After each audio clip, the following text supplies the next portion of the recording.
All right. How are we going, my brothers? Okay, so we're going to be doing some more email breakdown of masters in the field. Let's start with some Kyle Milligan. I'm planning on doing this for about let's say an hour. Okay, a little bit of a late start today. That's on me. That's on me. But might as well not let it ruin the rest of the day. So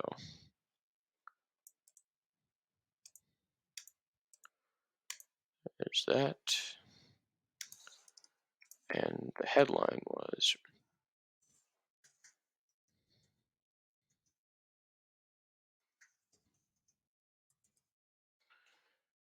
mistake. And there's an emoji there, but whatever. Okay, so for use, and then okay. Biggest mistake rookies make. It's very good. It's targeted towards the audience he's looking for. Let's go. All right. It only takes one. That is one. Or only. Sentence to ruin your entire promo. Nice. It only takes one sentence to ruin your entire promo. It's building intrigue. It's making me scared. It's giving me like the, ooh, what's going on? Just one line to lose the sale, building up that pain. Especially losing the sale. No one wants to do that. And when he's talking to copywriters, that's like someone's biggest, greatest fear. I see rookies make the same mistake over and over. Guess what? You're probably making this mistake too. So he's kind of just flat out saying, what you don't know is going to hurt you. I know it. Come click the link. It's very nice. And you don't even realize it. Let me learn you something, young blood. Click here now before you write another line of copy. By the way, I really dive into it around the 4-minute mark. Peace out, Copy Squad, Kyle. P.S. Looking for a community where you can really grow your copywriting skills, become a great copywriter? Check out the Copy Squad Inner Circle. So, I might have actually read this one before. I don't know if he's recycling them, but yeah, it's I'm intrigued. I don't. It's the one thing that can lead me to ruin as a copywriter. So I want to click the video. It's a very, very good email. I like the way how he goes in, not even realizing it, kind of some FOMO, fear of missing out on clients. I guess, let me learn you something, young blood. I like how it's conversational. You're making this mistake. It's emphasizing your pain point. Very, very nice piece of copy. And it's very short too. It's not like he needs to, it doesn't need to go longer than that. All right, let's go on to some long form with Mr. Ben Settle. Damn. I was watching a Ben Settle's video the other day, and it was awesome. And I was really thinking, like, this guy is like, he's gone through so much more shit than I ever have, and like, it's kind of just made me like, all right, time to step up my game, you know. And I'm like, I'm just excited, you know. I'm super happy that I have this opportunity to learn and grow. I have the ability to spend my entire day reviewing copy if I really want to. You know, I go to the gym around 6, but I have some gifts that not a lot of people get, and I'm super, super grateful for all those. Part of me is just worried that I'm not taking full advantage of them. So the only way to, the thing that I know what to do is just keep pushing forward and try your hardest. That's what you got to do. All right. The email headline was why I am probably not selling all my books this year. Kind of get some fear.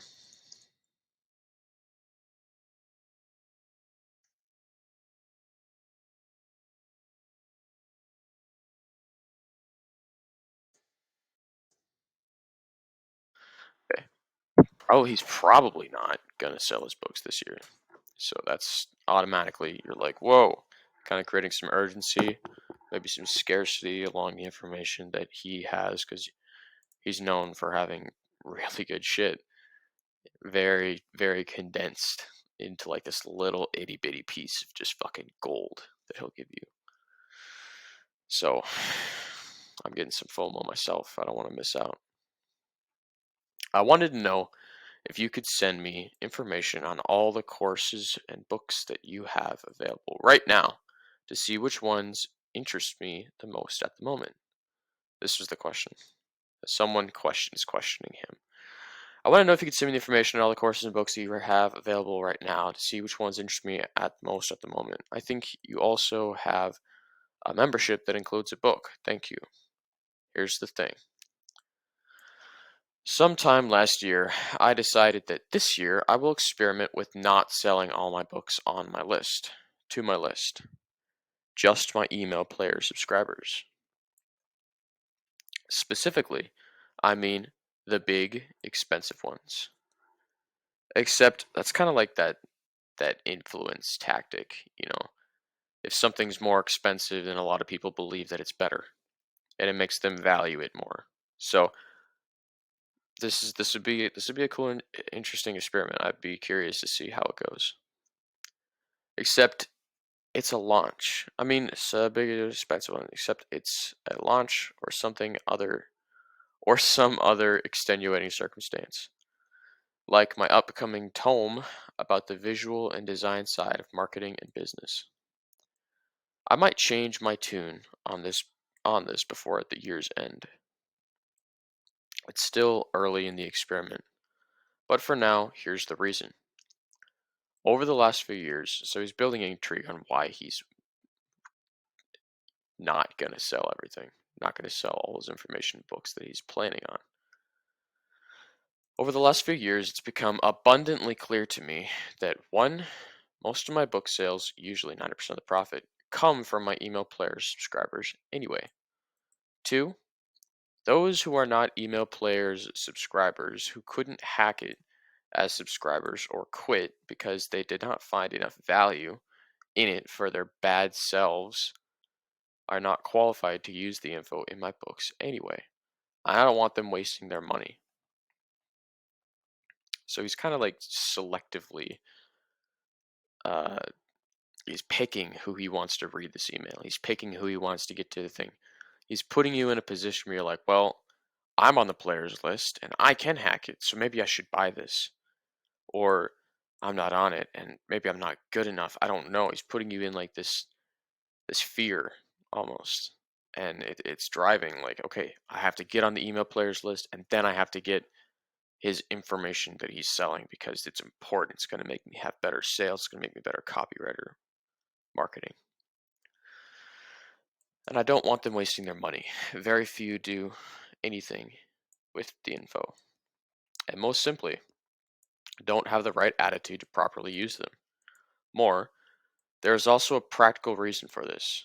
And that reason is something Marvel Comics figured out back in the 80s. Okay, intrigue? They were doing a deal with a toy company that tied into their Secret Wars storyline. The story was lame, but it featured all the characters in the Marvel titles. One big hero and villain team up. Uh, and, uh, One big hero and villain team up and was so extremely successful, especially in selling the toys they were tied to. And one of the reasons it was successful selling the toys because the editor-in-chief at the time, Jim Shooter, realized the comic books were simply a way to teach kids how to play with their toys. So it is with email players. It teaches my subscribers how to play with my toys, i.e., my books. Everyone else can still use them, get enormous value from them, and make lots of new sales for their business with them. But I prefer my book customers be email player subscribers. They will have a much better perspective than non-subscribers and are more likely not to be a bunch of pansies and actually use the info. Again, he's kind of like insulting you if you're not, like he's putting you in a position where if you don't do what he's telling you to do, you're a pansy. You're not able to cut it. So I think that's cool. And so it is. People can still buy these expensive books if they really want to. But it's too big a pain in the ass for me to change all the links, pages, etc. to hide them. And I'm not actively pitching them to my list anyway. Plus, non-subscribers won't get the big discount on them. My email player subscribers do during whatever month I'm selling a specific book. Plus, this also ties into an email player's rule I like to do business by. It's kind of giving some value now. Reward good behavior, punish bad behavior. Yeah. And what better behavior is there than subscribing to my monthly musings? If you wish to do that, if you wish to do just that, read the letter at the link below carefully. Make an informed purchase, not an impulse buy. Isn't everything an impulse buy? That's the information that I've gleaned over the past few months. If you qualify and do it by the looming deadline, you'll be in for the March issue. Here's the link. Got some urgency right here. So if you qualify, he's qualifying you. And do it by the looming deadline. That's urgency. It's looming upon you. It's gonna come up and bite you in the ass. You'll be in for the March issue. Here's the link. http://emailplayers.com. Ben Settle. Yeah, it's a very, very good email. And I wish I had better describing words. Okay. It's a magnificent, glorious masterclass on the art of persuading people through written text. It's good. It's really good. I hope I'm not missing anything. He goes into this little anecdote on stories and comic books to kind of teach the people reading this email, what the value of email players is. Because it's like having the Legos without having the instructions to put the shit together. So he's giving you the Legos. That's what the book is. But he's saying if you're not a part of his email subscriber list, you don't have the instructions. And yeah, you can still make shit with the Legos, but it's not going to be what is the best. So I really like it. It puts you in this position where you want to not only buy his book, because it's going to help you get sales, it's going to make you a better person, better businessman, and you also want to buy his other shit. So it's like selling and then upselling in the same email. So really, really masterful shit right here.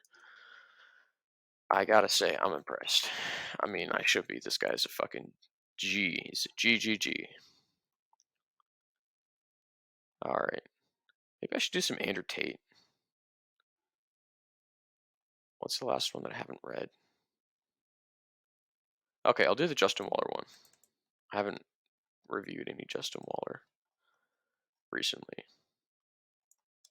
And whoever is writing his stuff, I don't know if it's himself.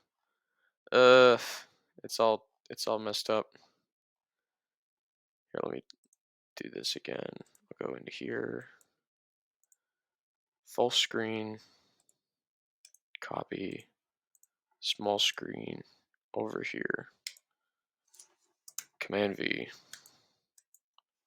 Command V. Okay, that's a little better. It's still kind of like not great.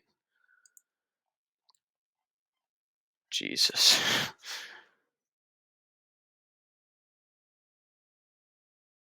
Okay,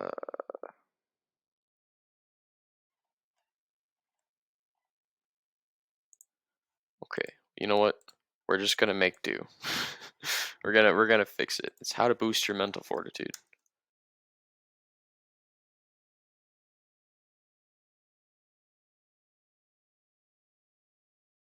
Probably should have picked these up before I started this recording. I don't know. You live and you learn. How to boost your mental fortitude. Quick, easy, straight to the point. It's targeted at who signs up for his newsletter. So totally, I did. So it's working on me. Um, a lot of people are in this space are worried about their mental toughness, and uh, that's an important skill to get better. So, all right, accept this hard reality. Bad things will always happen in your life. I really like how this guy has able to capture the voice of Justin Waller, and it might even be written by Justin. He's either way. It's like I'm reading this in his voice in my mind. Accept this hard reality. Like it's his southern drawl kind of, but he's about to drop some truth bombs, and it's like nice. Bad things will always happen in your life. It could be as simple as your TV remote dying, to your house burning down at the age of 14, leaving your backpack and school uniform as your only belongings. And to add insult to injury, the fire truck runs over your dog. This is alluding to his story that he did a while ago about one of his worst days that he's ever had, and that's a fucking rough day right there. Getting your shit burnt down, everything at the age of 14, and then the people trying to come to save it killing your goddamn dog. It's like it's not funny, but goddamn, that's a shitty day. Bad. He's kind of like trying to give some perspective.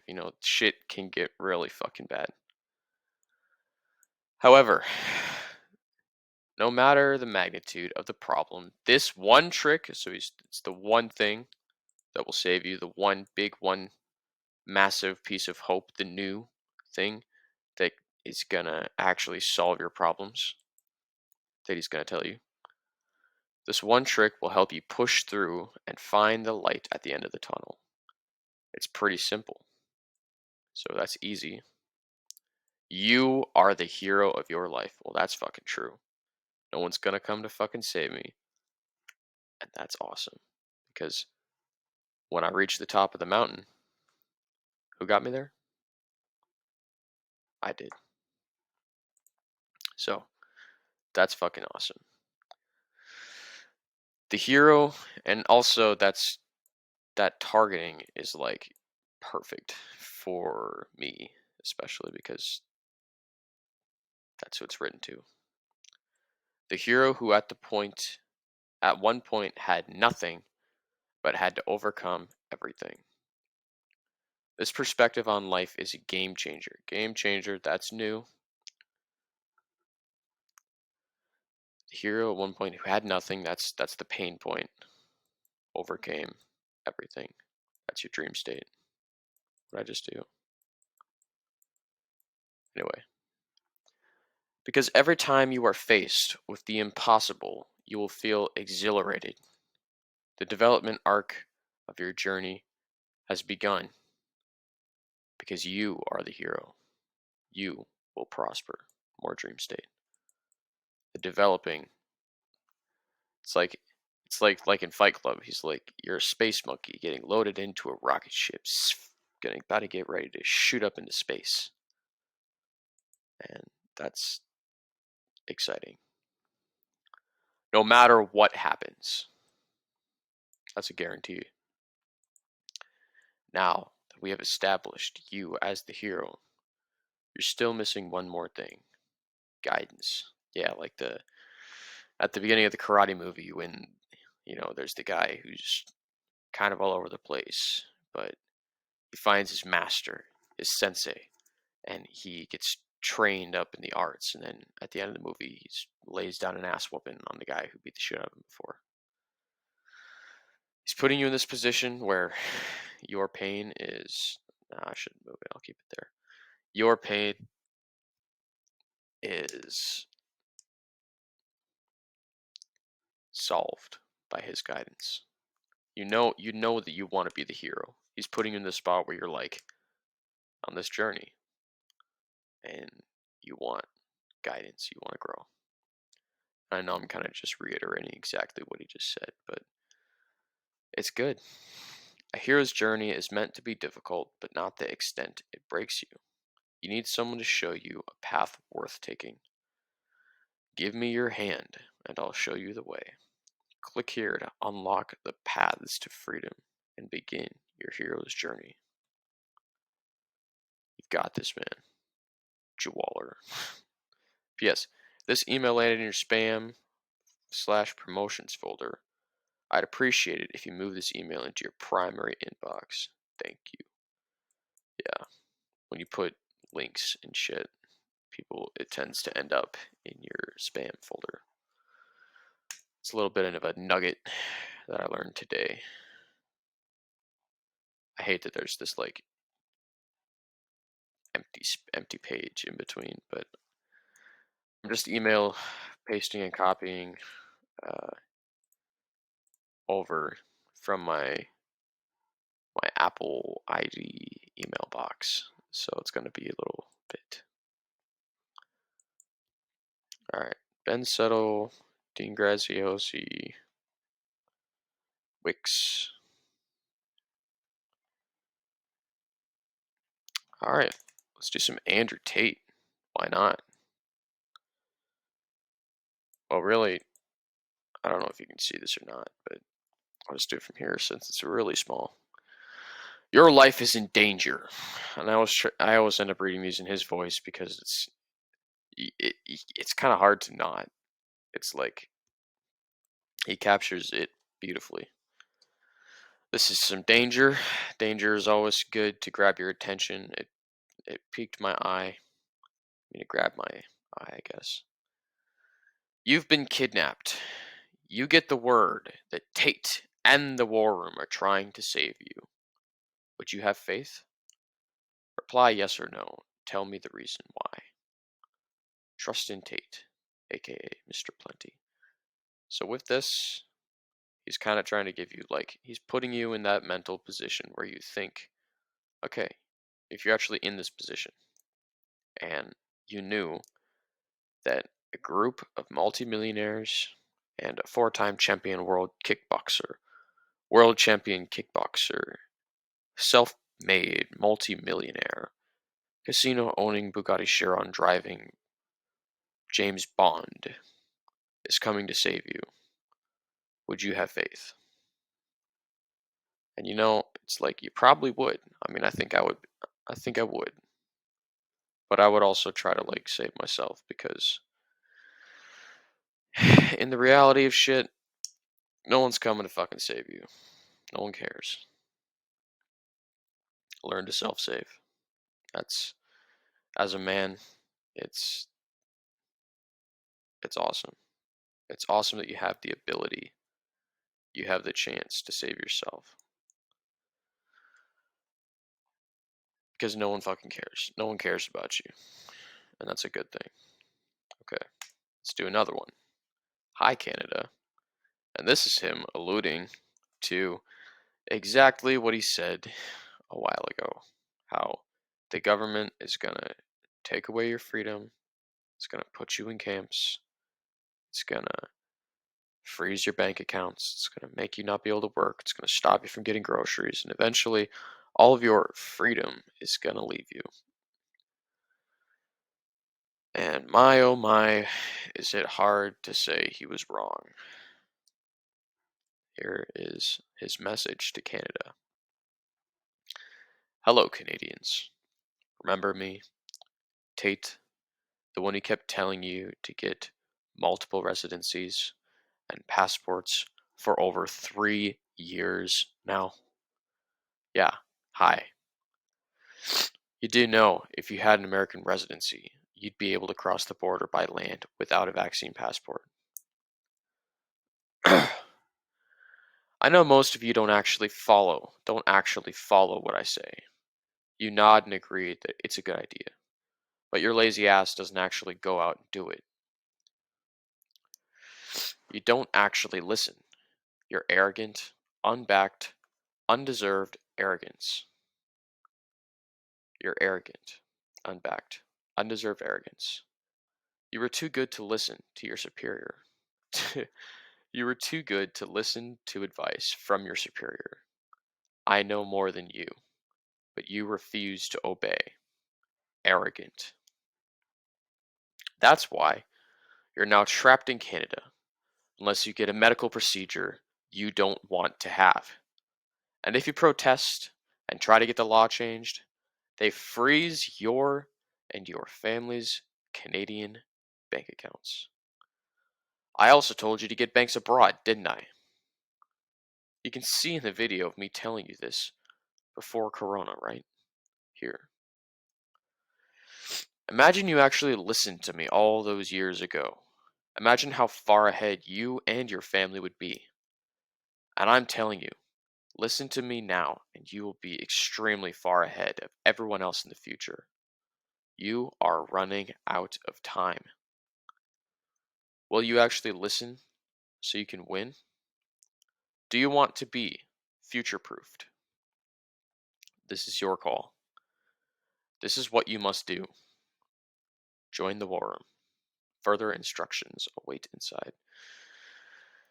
Damn. It's very, very good. It's masterful on urgency. And this is kind of like an I told you so email, but it fucking hits home so fucking well. It's like it's like, you know how when like people are, I guess, playing like guessing games or playing sports or something, and they do this thing called like a soul read, and they just fucking like just throw a random guess at where you're gonna be or what you're gonna do or anything, and it's just like fucking perfect. It's like he's reading their souls. He understood exactly what was gonna go down because he saw the cards. And I mean, this shit, it's even in the fucking Bible. The Bible goes into exactly what's going on right now. Genesis 3:16 talks about how the woman will have desire to the man, and the man will rule over her. The woman will want to control him, and he will rule over her. However, that's not the case right now because of how satanic this whole world has gone. And it's only going to get worse. And right now, unless the rapture happens like today, you have to go on continuing to believe that it might not happen in your life. So, what are you doing to protect your family and your home from all this shit that's coming down the pipe? Because let me tell you one thing right now, you can see it in this email, you can see it in the world. All this shit is coming down the pipe very fast. And one thing I've learned from reading a bunch of these fucking warriors or something, I don't know, is that until you know for certain that you're going to be okay, or that the rapture's going to happen, or that you've made it, or anything, you have to go on living like you're the worst thing is going to happen. Go on living, preparing for the absolute fucking worst option that could happen. Prepare for that. Because if you prepare for that, the best thing happens, good, you're fine. But if you don't, then you're fucked. You're just fucked.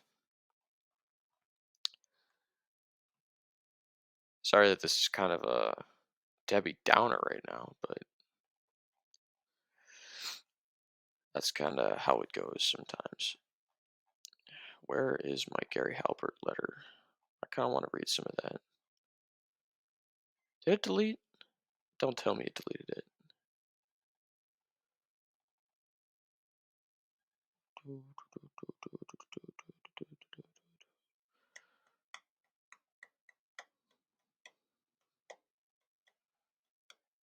I haven't heard from Sterling Cooper in a while, actually.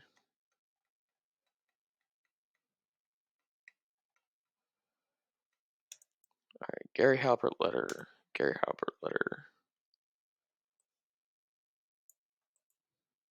I don't see my face.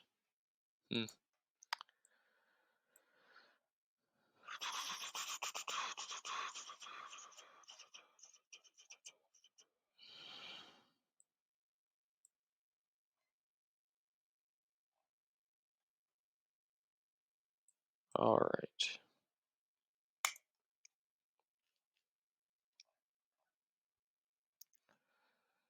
Claude Hopkins, a scientific advertising audiobook. The Boron Letters. Gary Halbert, Chapter 1. Fuck.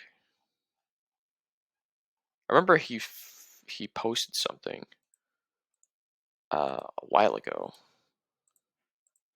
Not a while ago, but it was like in that thing. And he's like, if you recreate this shit, then I will come to your house and I will butcher you alive, or I will destroy you with every legal measure that I can possibly get my hands on. Not gonna lie, it kind of scared me. I'm like, okay, I I want to study his stuff. I'll videotape it, but is this repurposing it? And I'm like, oh, okay. Well, under YouTube's like ad shit, it's like I'm using this to teach, to entertain, shit like that. So I think I'm in the clear, but I guess we're gonna fucking see. All right, I'll put this over here. Tuesday, 5:41 p.m., June 12th, 1984. Dear Bond, this letter is going to be the first in a long series of letters in which I will attempt to communicate to you a lot of the important things I have learned in the last 46 years. I'm going to try to teach you what I have learned about selling by mail, getting and staying healthy, how to get along with people, and in general, how to have a good life without getting yourself all screwed up. There will also be stuff about sex, drugs, and rock and roll. I'm going to try to write this to you every day of the week, except Sunday, and spend about 1 hour on each letter. That way, by the time I get out of here, we should have covered a lot of ground. Also, I intend to reread these letters myself after I am finished and use them as source material for a book I've wanted to write for a long time. The book, unless I come up with a better title, will be called How to Be Your Own Messiah. Savior, Messiah. These letters will ramble around somewhat. I'm going to try to keep the flow going, so I'm not going to slow down to edit these letters. Therefore, don't expect them to be as precisely written as my ads or other writings. So, it's really, it's not, it's really not short form copy. It's not really copywriting. It's like a story, but maybe I'll glean something from it. If it goes too long and it's more just him going down, uh, I had oats for breakfast. Now I went to the gym and then I said hi to a chick in the library. It's like if I don't glean something from it, I'll fucking leave. And I'm pretty sure that he knew that writing it. So we'll see. Okay. Don't expect them to be as precisely written as my ads or other writings. Anyway, let's get started. As you know, today is my birthday, and strange as it may seem, it hasn't been a bad one under the circumstances. For one thing, I got your birthday letter and the cards your mom sent me. For another thing, today is the first day I will be able to run the hill nonstop. Being able to do that really made me feel good. The hill is a real son of a gun. It is very steep, and by my calculation, it is about 8/10 of a mile. I went around the hill 5 times for a total of 4 miles. And as I said, on one of those circuits, the third one, I did it running. Actually, it was more of a slow jog, nonstop. You know what? When I came in here just 3 weeks ago, it was hard for me to just walk once around the darn hill. And before I'm finished, I'll bet you can run around the hill 10 times, 8 miles without stopping. Well, anyway, this all leads me to the first most important thing I want to write about, which is improving and maintaining your health and physical fitness.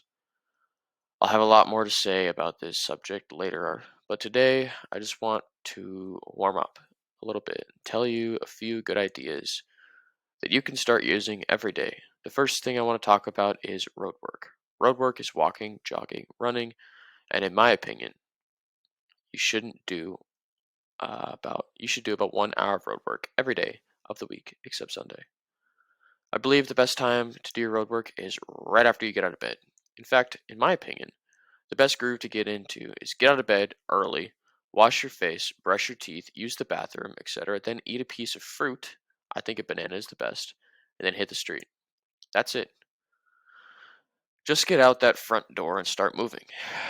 Walk, run, jog, keep moving for about a half an hour, and then turn around and come back. You know, I really do believe this is the very best way in the world to start the day. It cleans you out, it settles you down, and it gives you a nice glow that will stay with you throughout the day. It will also make you more clear headed and improve the quality of your thinking.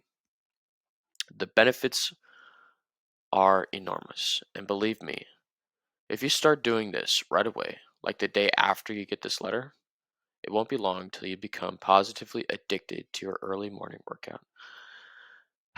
You know, I have been struggling with my morning routine for a while now. My room's cold as fuck. So when I wake up, it's like I just want to fucking worm right back into the covers. And then with my stuffed up nose and my cough, I'm like, it's super easy for me to convince myself that I'm sick and that I need the extra rest. In fact, I did it today. I woke up at like 8 and I set my alarm for like 5. So for 3 hours, it's like I was just fucking like back and forth in my mind. And I fucking failed. I fucking failed this morning. I ate, I went, and I got fucking like on the computer at like 10:30. So that was a major failure. So I have to now I'm like behind the 8 ball and I have to work really hard to get out of the 8 ball to make today a productive day. If I do what Mr. Halbert is saying right now, then I think it'll make my days better. So as of right now, I'm going to write down exactly what he just said, and I'm going to do it tomorrow. And I'm saying this into the universe. I'm speaking out, and I'm not a liar. So, tomorrow, I'm going to wake up at 5 a.m. And I say this because Mr. Chief on the copywriting call posted on his Instagram that he's part of the 5 a.m. club. And it's like, he said, yeah, you should compare yourself to me. And I'm like, yeah, you've only been in the thing for a few months. I know you got like 8 years on me, but hey, shoot for the stars, you may land on the moon. So I'm gonna compare myself to Mr. Chief and Mr. Hilltop and Mr. Auden, the apprentices of the copywriting room. I'm gonna try to be better. Maybe. So wake up at 5 a.m. And then he said, for 30 minutes, run / walk / get moving. Well, wake up, bathroom. Then for 30 minutes. Okay. I'm going to add to this list, and this is what I will do tomorrow. Right now, I have a list for today, but it's more just what I want to get accomplished for my copywriting shit. The first one is for an hour review copy, and that's what I'm doing right now to stay accountable. That's why I'm videotaping it.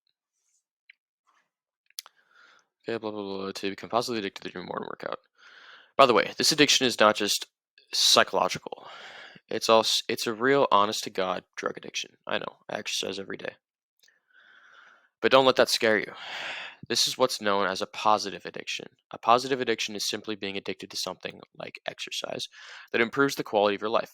Another addiction I should get is writing copy, reviewing copy, making money. The hardest thing I'm dealing with right now is prospecting, and I need to make my strategy better. But eventually it will work. And then I'm going to be addicted to making money, which is a positive addiction. Okay. Like exercise improves the quality of your life. A negative addiction, on the other hand, is being addicted to something like cigarettes that lowers the quality of your life. What happens when you do road work is that after about 40 minutes, your brain begins to secrete what some people refer to as the survival chemicals. The names of these chemicals, as far as I know, are beta endorphins and neuroepinephrine. Uh, some people say these chemicals are 200 times stronger than morphine. And in my opinion, the feeling you get is sort of like a good drug high, except that the high is not artificial and you become zestful rather than speedy. And unlike that drug high, this is a high that is good for you. If I seem to be going on and on about this, it is because it is so important and it is something you can do right away. And actually, of everything I've learned about in my entire life, this stuff about doing road work the first thing in the morning is very close to being the most important thing of all. So I really hope you get started on this morning road work program as soon as you get this letter, and I also hope it becomes a habit for all the rest of your life. I love you, and good luck, Dad. P.S. Please get me a copy of The Joy of Running by Theodore Kostrubala. Well, that's it. You just read chapter 1 of the Boron Letters. Chapter 2 will follow in a few days. P.S. You want to do some of your friends a favor? Have them read my book, The Boron Letters, even if they're not interested in marketing. Why? Because this book also deals with life, and they will be able to benefit from these experiences. Peace. I'll see what this is about, and then if I don't want to, I'll just move on. This first letter is short. It contains far more than the reader possibly sees, and I wager that this letter is the most overlooked, taken for granted. The lesson on health he is teaching is crystal clear, and it is not lost on me that he chose this topic first. His father died at the young age of 59 of heart failure, and that spooked him, just as my father's death has spooked me. He did live 10 years longer than his dad, and it wasn't due to modern medicine by any means. He was very hard on his body until he was middle-aged, but then he would fall in and out of workout phases. At one point, he was running up to 13 miles on the beach and ate only healthy food. Unfortunately, he had an arterial blockage that caused his death, but the ME confirmed that other than that, he was in great shape for his age. I did try jogging and never liked it. The time it takes to get the endorphins running to my brain to make me feel high takes too long for me. It is also too hard on my knees. That sounds like an excuse, bitch. We all love the high endorphin rush we get from exercising for a long time, and we all love the calm, mellow glow you have when we get done. But I don't look forward to the process of getting to that point. For me, exercise should be fun and the get go, fun from the get go, and not a workout. A workout simply because it is fun and therefore easier to find motivation to do it and keep it going. I prefer non-competitive sports instead. Non-competitive. There's very little equipment in the sports chalet that I have not tried at one time or another. And the only activity that really stuck with me is bicycling. It's easier for me because when I ride, it feels like I'm exploring and not so much like exercise. I once biked 30 miles out into the Ohio countryside and saw some fucking horses pulling an Amish cart. When I got to that point, I'm like, I'm pretty fucking far. I gotta go back, and that was an experience for me. Exercise should. The activity really stuck with me is bicycling. You should run a field explore. Okay. When he wrote the first letter, I was 15, and at that age, all young men think they're invincible. And what ails old people? Well, I am invincible, so you're actually false. No, I've totally felt that. I feel like I can run through a wall and I'm fine, but I know it's going to catch up to me one day. But as for right now, I'm a strapping young boy, young man, focusing on making money and conquering the world. So we'll see how I go.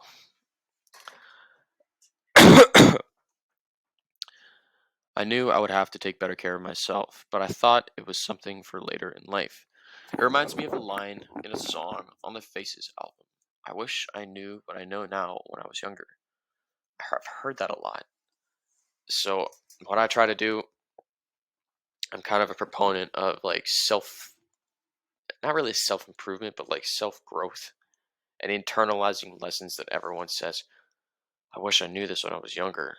It's like, okay, well, I'm better than you, so I'm just going to learn this lesson now. I don't know. I'm going to have to go through my own issues.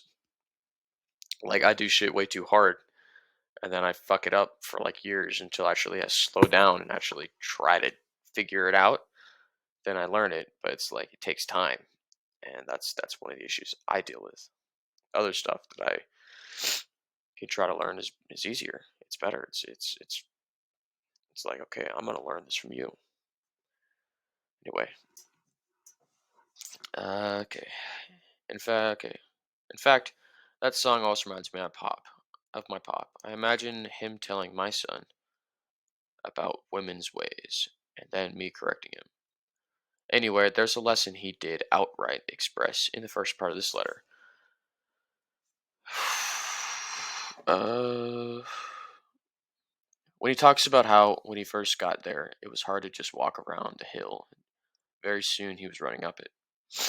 When I got my first mountain bike, I decided to ride it to Mulholland Drive, and basically that was a 3 mile road that varied around degrees from 30 to at least 45 degrees in some spots. The first day I went to conquer this hill, I made it a whopping 1/8 of a mile. I decided to try again the next day, and only this time I vowed to get off and walk if I had to. This time I took it slower, and knowing this was going to be tough, I decided to try and pedal in a gear that seemed too easy. Well, I'm sure you can guess the end of the story. Yes, I made it all the way up on my second attempt, and the morale isn't just to not give up. The morale of my dad's workout story and mine is the same, and it applies to all of life. Try things at least twice. Just the second attempt at anything hard will be much easier. Not a little bit, not a little bit, but by a lot. It is true of almost everything, not just sports. All my first attempts are sloppy and lame. Most people will quit after their first experience with things that don't go so well. But if you are like my pop and I, then you know that the first attempt is almost designed to fail, and you will learn enough to get a better assessment of the whole picture and what it will really takes to attain a goal on your second attempt. Just that much more ambition will propel you ahead of 95% of everyone walking the earth. The sad part is, we all already know this lesson, but we have to remind ourselves of it. Anyone who ever learned to ride a bike remembers their first attempt to learn because it ended with blood. Oops, anyone old enough not to have the advantage of today's protective gear, that is. Yeah, when I fucking first learned, my sister taught me and I fell a lot. But eventually I learned it, and now I can ride with no hands. Look, mom, no hand. uh, as people get older, they start to decide whether they like stuff based on their first experience. Maybe you can't teach an old dog new tricks simply because if he doesn't get up the first time, he gives up. Everyone wants to climb the mountain, but the big difference between those at the top and those still on the bottom is simply a matter of showing up tomorrow and giving it just one more shot. The other lesson he touches on is getting up early to do road work. That too has a business lesson and a very important lesson as well. I think he wrote about this in his newsletter, but he used to teach people something I called the four square lessons of life, on life. It was something he picked up from a great book called The 7 Habits of Highly Effective People by Stephen Covey. Okay, I'll write that down. 7 Habits of Highly Successful People by Stephen Covey. Stephencovey.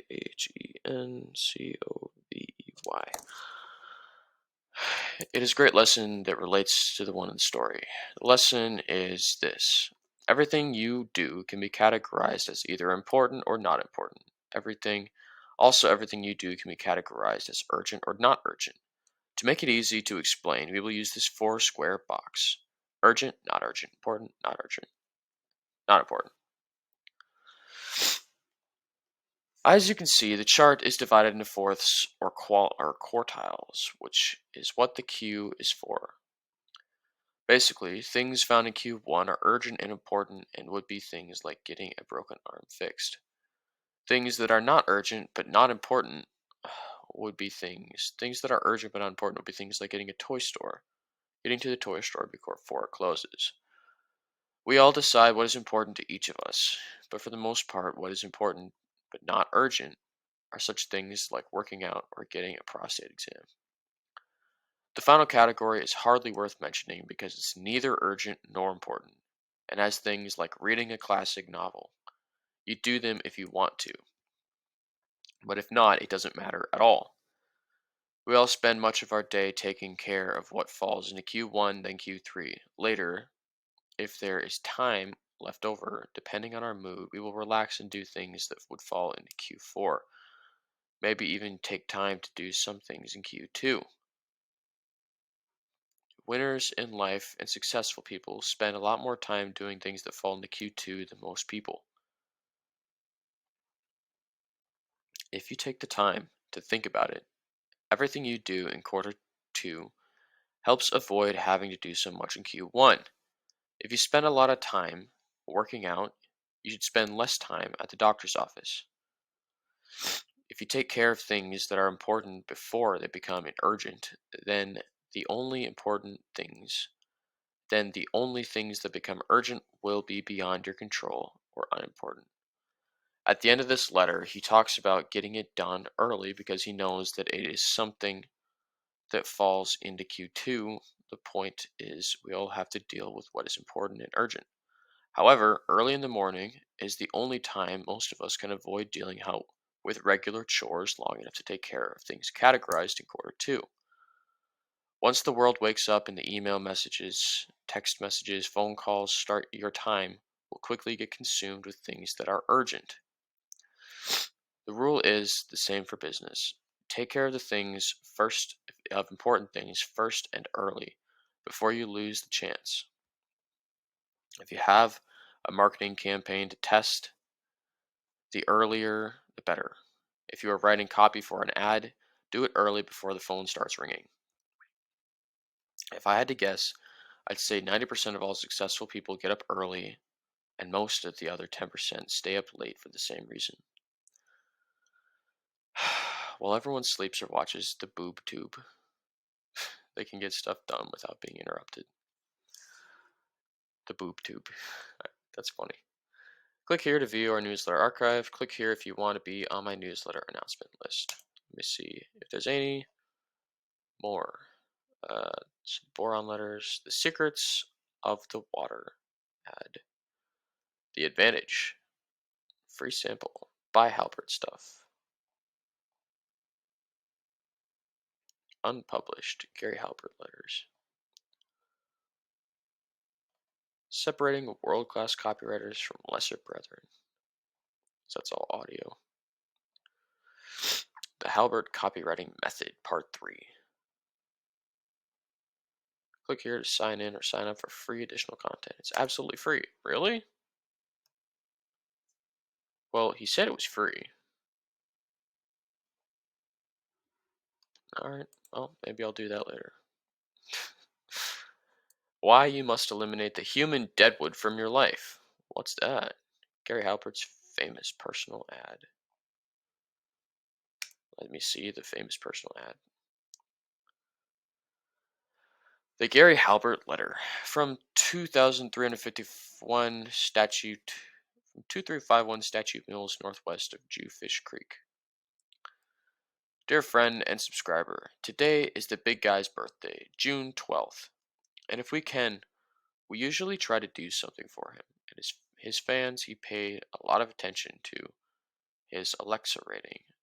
So this is the time when we try to bump it up a little. He noticed his very famous personal ad was not posted on the website. That's because this ad is so huge it wouldn't fit on anyone else's screen, including my 30-incher. I've had Tony retype the ad into a PDF and document, so you can enlarge and reduce it as needed. You will need Adobe Acrobat Reader to open it. Acrobat may also be installed on your computer, but if it is not, you can download it for free here. Click this headline to download the ad. Generous, creative businessman wants to find hot, sexy woman with a good sense of humor. Okay. Hot, sexy woman. What? What's going on? What the hell? They said there'd be hot, sexy women.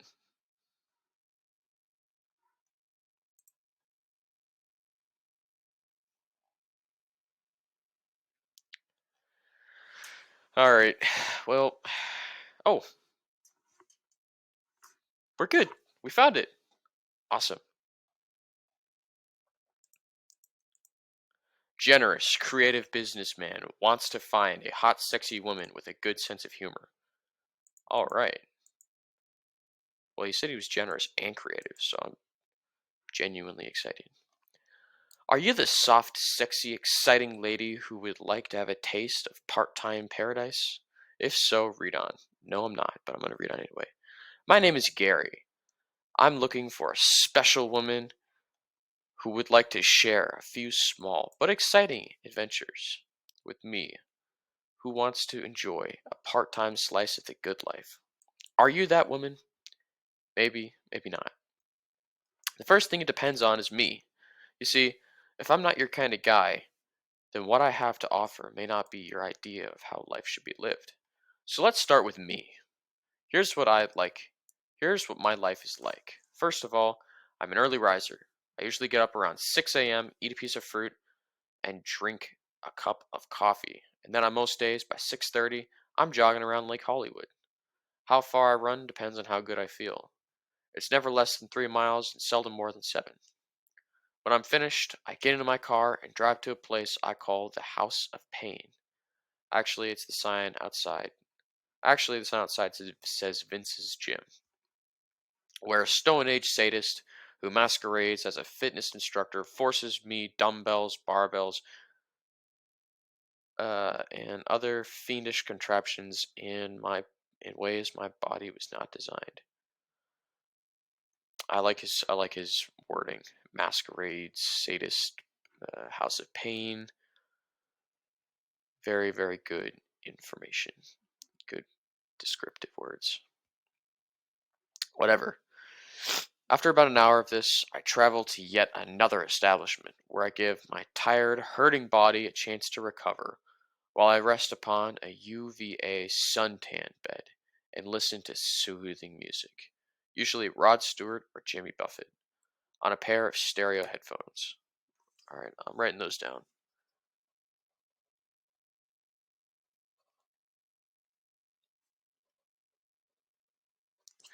As an 18-year-old, I don't know a lot about music. Wow. Okay. I guess that's an hour. All right, I'll finish this sentence because this not this sentence but this paragraph because it's interesting to me. As an 18-year-old, I don't really know a lot about music or old music, so whenever I find new shit that's relaxing, I'll listen to it. By the time I'm finished, it's approximately 9:45, and what I do next is go home, shower, change into fresh clothes, and eat a light breakfast. After all this, I go to work, and oh boy, do I ever work. I love what I do for a living, and I must confess, I'm truly a workaholic. For example, right now I'm attempting to put together financial and promotional packages for 10 different feature films. I'm writing two books, one fiction, one nonfiction. I'm collaborating on a screenplay, and I am attending to the details of two businesses that I own personally, and also to the business details of several corporate and personal clients whose names are household words. It's quite a workload. And what do I do after I stop working? What is my big reward for all this running and grunting and pumping iron and stretching and straining and writing and thinking, solving and creating and carrying on and caring and so on? Nothing. That's what. Nada. Zip. Not doodly squat. No Miller time. No drugs. No sex. No rock and roll. Not even a little wine or some classical music. Why? The answer is simple. You see, for the last 3.5 months, I have been spending my evenings and weekends on a marathon of nonstop sulking. Why have I been sulking? Okay, very intriguing. Good question. And once again, the answer is simple. Up until 3.5 months ago, my Miller time was terrific. It was terrific because there was a very beautiful, very erotic, very special lady in my life, and we were in a relationship that I thought would last forever. But the relationship has ended. It has ended stupidly, tragically, and for insane reasons totally beyond the ability for any human to control. Well, such is life. But what's done is done, and 3.5 months worth of sulking is more than enough for anyone, and now it is time for me to climb up out of my sulk and find myself another special woman. So why write an ad? Why do I have to advertise for a woman? Am I some kind of geek with two heads and bad breath? No, I'm not. I'm reasonably attractive, maybe even semi handsome. Caucasian, male, in his mid 40s, and with a sparkling personality, except when I'm sulking, a keen wit and a steady hand and a clear eye. I've got a good tan, dark brown hair, and short, neatly trimmed dark brown beard, with a couple of interesting spots of gray. I am of average size, not short, not tall, not fat, not skinny. I'm in excellent health. I'm not hurting for money, and I can look any maître d' in the country right square in the eye without flinching. So once again, why do I have to advertise to get a woman? Well, actually, I don't. I've been married twice. I've had so I've had a few other serious relationships, and of course, my share of one-night stands and short-term romances have I've enjoyed the company of a few really outstanding ladies, and I want to do so again. But you know what else? I've also met ladies who were not so outstanding. In fact, I've met more than a few women who, although they had great exteriors, were on the inside flat out dummies. Want some examples? You do? Okay, you asked for it. Try these out for size. And that's going to be it for today for my review. We'll probably pick up on this tomorrow at Zelda the Princess. This has been my hour of copywriting review, or maybe just reading review at the end. But anyway, peace.